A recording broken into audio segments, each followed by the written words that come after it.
Hi, hello, வணக்கம். ஒரு நல்ல விஷயம். பணத்தினுடைய மதிப்பு எப்பவும் மாறாது. அது இல்லை என்றால் உன்னுடைய மதிப்பு குறைந்து போய்விடும். கடைசிக்கு உன்மேல அசஹ்யம் கூட வரும். காசு இருக்கும் போது ஒரு விதமாக, இல்லாத போது ஒரு விதமாக கௌரவம் மதிப்பும் இருக்கும் நண்பா. இது முற்றிலும் உண்மை. நடந்து முடிந்ததை பற்றி எப்பவுமே சிந்திக்காது. ஏனென்றால் நமக்கு நல்லது நடந்திருந்தால் மகிழ்ச்சி தரும்.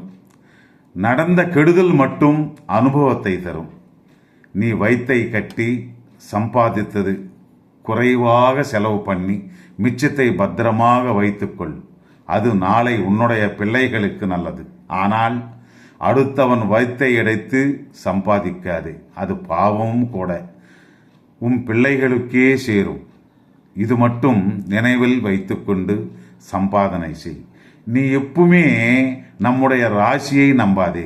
ஏனென்றால் ராமனின் ராசியும் ராவணனின் ராசியும் ஒரே ராசி என்று புராணங்களில் சொல்கிறார்கள்.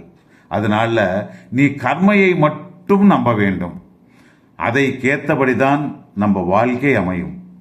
ஆனால் கோபம், அத்தியாசை, அகங்காரம் மட்டும் எந்த ராசிக்காரனுக்கும் நல்வாழ்க்கையை அமையாது. அதை மனிதனின் சாமர்த்தியத்தை மண்ணாக்கிவிடும். இது நன்றாக நினைவில் வைத்துக்கொள்.